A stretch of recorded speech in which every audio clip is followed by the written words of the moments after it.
اور ترمذی میں ابن ماجہ میں حدیث ہے کہ حلال اور حرام نکاح میں گانے کا فرق ہے، جس میں گانا ہو وہ نکاح حلال ہے، جس میں نہ ہو حرام ہے۔ یہ خفیہ شادی تو اسلام کی روح سے تو زنا ہے جی، کیونکہ شادی جی بالکل شادی تو اعلانیہ ہوتی ہے۔ جامع ترمذی میں، سنن ابن ماجہ میں یہاں تک حدیث ہے کہ حلال اور حرام نکاح میں فرق گانے کا ہے، گانے کے ذریعے اناؤنسمنٹ، یعنی اب ایک اناؤنسمنٹ ہوئی نہیں ہے تو وہ چھپی دوستی تو اسلام میں حرام ہے، آپ سورۃ النساء پڑھ لیں۔ نہیں، اگر نکاح کیا ہوا ہے پھر بھی حرام ہے جی، چھپی دوستی ہے۔ الحمدللہ رب العالمین والصلاة والسلام علی سید الانبیاء والمرسلین، اما بعد فاعوذ باللہ من الشیطان الرجیم، بسم اللہ الرحمن الرحیم۔ سنن اور مسانید کے اندر ایک روایت کی بنیاد پر مرزا جہلمی نے ایک سٹیٹمنٹ اپنے کئی بیانات میں اور کئی ایک پوڈ کاسٹ کے اندر بھی دی ہے، اور یہ کہا ہے کہ جس نکاح میں گانا ہو وہ نکاح حلال ہے، اور جس نکاح میں گانا نہ ہو وہ نکاح حرام ہے، بلکہ یہ کہا کہ وہ زنا ہے۔ مرزا جہلمی کے اس بیان کی بنیاد پر نعوذ باللہ تعالی لاکھوں نہیں بلکہ کروڑوں مسلمانوں کے نکاح زنا قرار پاتے ہیں۔ اولیاء اللہ، امت کے صلحاء،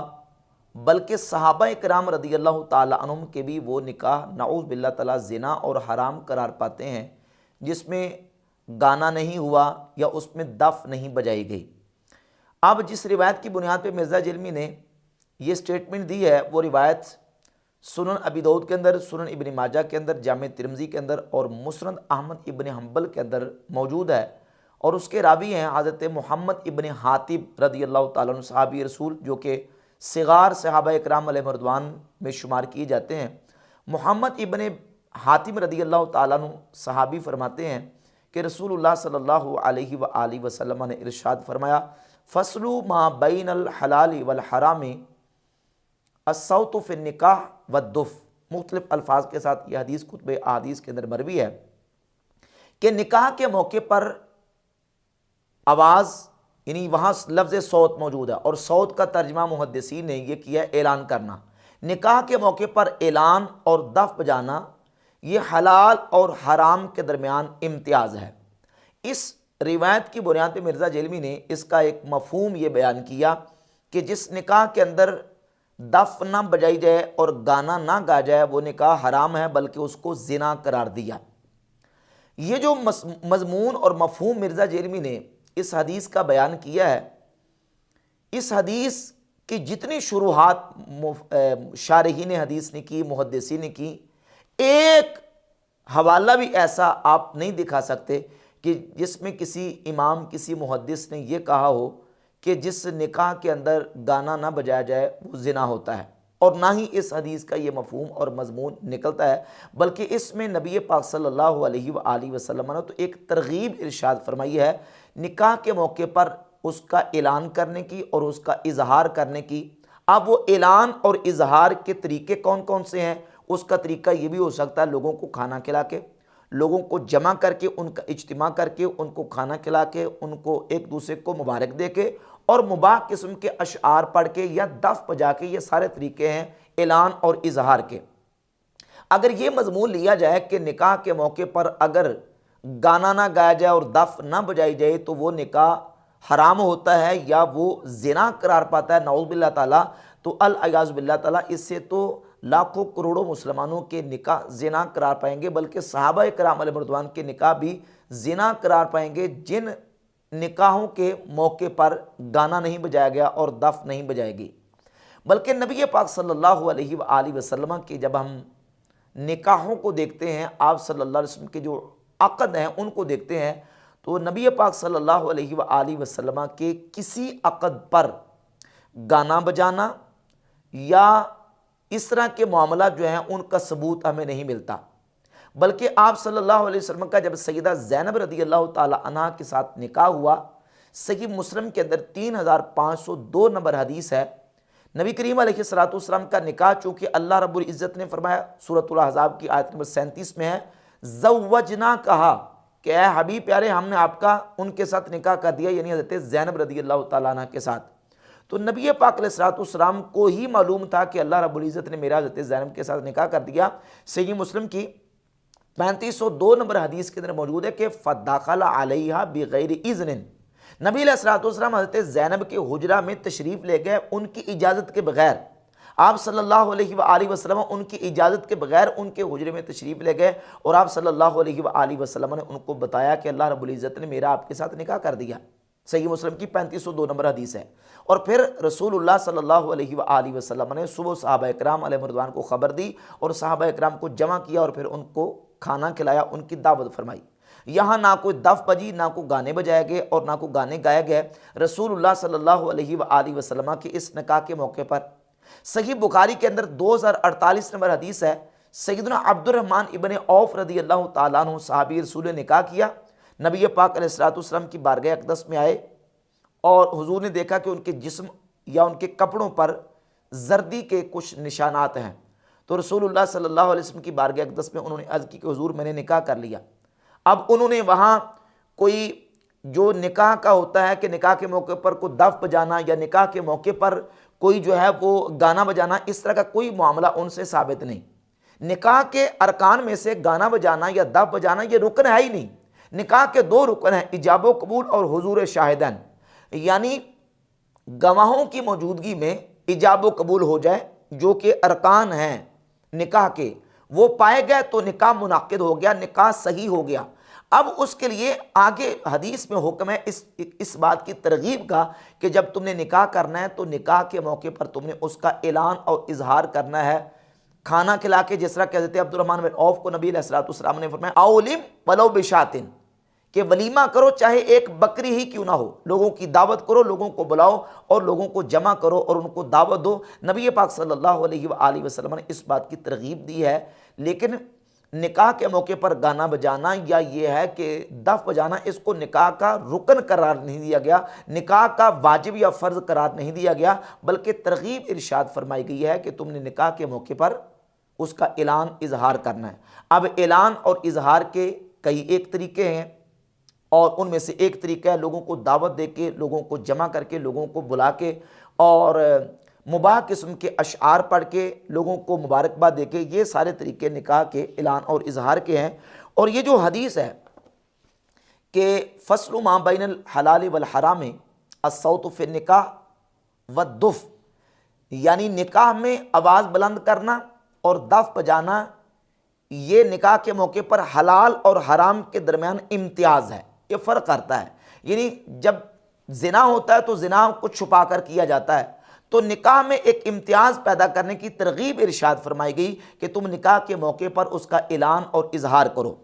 امام محدث ملا علی قاری مشکات المصابیح کی شرح مرقات المفاتیح میں موجود 3153 نمبر حدیث، اسی حدیث کی شرح میں لکھتے ہیں لیس المراد ان لا فرق بین الحلال والحرام فی النکاح الا ھذا الامر، کہتے ہیں کہ صرف یہ امر ہی حلال اور حرام کے درمیان فرق نہیں ہے، فإن الفرق يحصل بحضور الشهود عند العقد، فرماتے ہیں بلکہ عقد کے وقت گواہوں کا موجود ہونا، اس سے یہ فرق حاصل ہو جاتا ہے۔ بل المراد الترغیب الى اعلان امر نکاح، بلکہ اس میں امر نکاح کے اعلان کی ترغیب ہے، بحیث لا یخفی علی الاباعد، اس حیثیت سے کہ جو دور والے لوگ ہیں ان پر یہ چیز مخفی نہ رہے بلکہ ان پر یہ ظاہر ہو جائے کہ نکاح ہوا ہے۔ فالسنۃ اعلان النکاح بضرب الدف واصوات الحاضرین بالتہنیۃ او النغمات فی انشاد الشعر المباح، فرماتے ہیں کہ سنت یہ ہے کہ نکاح کا اعلان کیا جائے دف بجا کر یا حاضرین کی آوازوں کے ساتھ تہنیہ یعنی مبارکباد دے کے یا مباح قسم کے اشعار گا کر اس طریقے سے اعلان کیا جائے۔ وفی شرح السنہ معناہ اعلان النکاح واضطراب الصوت بہ والذکر فی الناس، کہتے ہیں کہ امام بغوی جو کہ شرح السنہ کے مؤلف ہیں، انہوں نے کہا کہ اس حدیث کا معنی یہ ہے، اس کا معنی یہ ہے کہ نکاح کا اعلان کرنا اور آوازوں کو بلند کرنا، آوازوں کو پھیلانا اور لوگوں کے ہاں نکاح کا ذکر کرنا، یہ ہے اس کا معنی کہ حلال اور حرام کے درمیان امتیاز وہ الصوت فی النکاح یعنی نکاح میں آواز ہے، اور اس کا معنی یہ ہے کہ نکاح کا اعلان کرنا اور لوگوں کے سامنے اس بات کا اظہار کرنا کہ ہم نے نکاح کر لیا ہے، جیسے کہ کہا جاتا ہے فلان قد ذہب صوتہ فی الناس، یعنی فلاں کی آواز لوگوں میں پہنچ گئی۔ وبعض الناس ذہب بہ الی السماع وہذا خطأ، یعنی سماع المتعارف بین الناس الآن، کہتے ہیں کہ بعض نے اس کا مطلب یہ لیا ہے کہ معنی یہ ہے کہ جس طرح کہ ہمارے ہاں سماع جو کیا جاتا ہے، متعارف گانا گایا جاتا ہے، وہ مراد ہے اس سے۔ تو امام ملا علی قاری فرماتے ہیں یہ بالکل خطا اور یہ غلط ہے، اس کا یہ ہرگز معنی نہیں ہے، بلکہ اس کا معنی یہ ہے